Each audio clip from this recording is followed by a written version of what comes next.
দুধের একটা পাথর না বুকের ভিতরে একবারে চাপ দিয়ে ধরে থাকে। আমি এখন দাগি ছবি দেখছিলাম 10 of 10 নিশো ভাই always 10 It was a fantastic movie. So it was a very good movie. এরকম মুভি আরো যদি আসে নিশোর তাহলে 1200 কি আমরা 2000 টাকাতে টিকিট কাটতে রাজি আছি।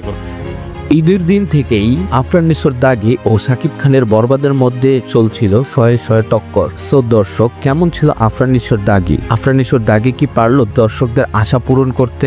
দাগি কি হিট হয়েছে? সো এই সকল প্রশ্নের উত্তর জানতে ভিডিওটির সঙ্গেই থাকুন। দেখলাম হচ্ছে দাগি। হ্যাঁ, দাগি দেখছি, ভালো ছিল, সুন্দর। দাগি দেখলাম। আমরা দাগি তোমার জন্য ফুল কুড়িয়ে দিলে সাথে খানিক ভুল কুড়িয়ে নিলে কাজল চোখে তাকিয়ে যদি হাসি। কেমন হয়েছে? ভালো। কেমন হয়েছে? অনেক ভালো। এটা ভালো 10 out of 10 সব বেস্ট নিশোর কথা তো বলতেই হয় না। অসম্ভব ভালো ছিল।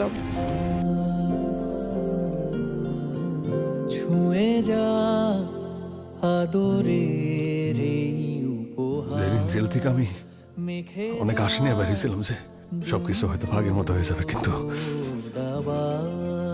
কিন্তু সবাই আমার সব আশা ধ্বংস করে দিছে। আদরের এই উপহার। দাগি সিনেমা দেখেছি, নিশো ভাইয়ার মানে অভিনয়টা খুবই ভালো লাগছে আমাদের কাছে, অসাধারণ। সো 10 on 10 নিশু ভাই।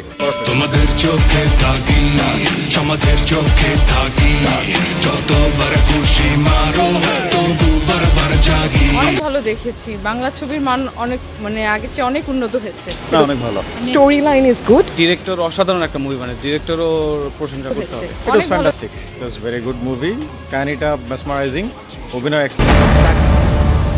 হাজারটা চাঁদ আসলেও সে রাতের কোনো মূল্য নাই। দাগি ইজ ভেরি নাইস। অনেক সো ভিউয়ার্স, আপনাদের কি মনে হচ্ছে? দাগি কি আমাদের আশা পূরণ করতে পারবে? দাগি কি আপনারা দেখেছেন নাকি দেখবেন? অবশ্যই কমেন্ট বক্সে আপনাদের মতামত জানিয়ে যাবেন।